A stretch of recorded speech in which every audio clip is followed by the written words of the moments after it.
ऋषि आग के पुत्र श्रुत ने बालपन में सोच लिया कि उसे ईश्वर से मिलना है। श्रुत ने सुन रखा था कि ईश्वर दूर कहीं रहता है, इसलिए उसने ईश्वर से मिलने के लिए यात्रा की तैयारी शुरू की। उसने गठरी में कुछ खाद्य सामग्री बांधी और पीने के लिए दूध और जल लेकर ईश्वर से मिलने के लिए चल पड़ा। उस वक्त वह मात्र 5 वर्ष का था। अभी वह अपने घर से निकलकर जंगल की राह पर पहुंचा ही था कि उसे एक वृद्धा दिखी जो एक पत्थर पर बैठकर कबूतरों को निहार रही थी। श्रुत उस महिला के पास गया और उसके साथ ही उस पत्थर पर बैठ गया।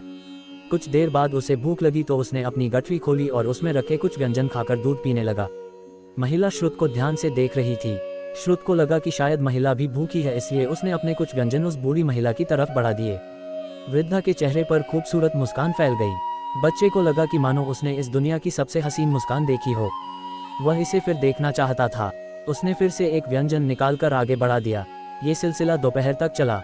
दोपहर में श्रुत थक गया और उठकर वापस घर की ओर चल दिया। घर पहुंचकर उसने दरवाजा खटखटाया। माँ ने दरवाजा खोलकर उसे आश्चर्य से देखा और उसकी प्रसन्नता की वजह पूछी। श्रुत ने कहा कि आज वह ईश्वर से मिलकर आया है और उसकी मुस्कान दुनिया में सबसे खूबसूरत है। श्रुत के चेहरे पर आई अभूतपूर्व शांति से माँ आश्चर्यचकित थी। दूसरी ओर वृद्धा भी अपने घर देर से पहुंची तो बेटे ने माँ से देर की वजह पूछी। माँ ने कहा, आज मेरी मुलाकात ईश्वर से हुई।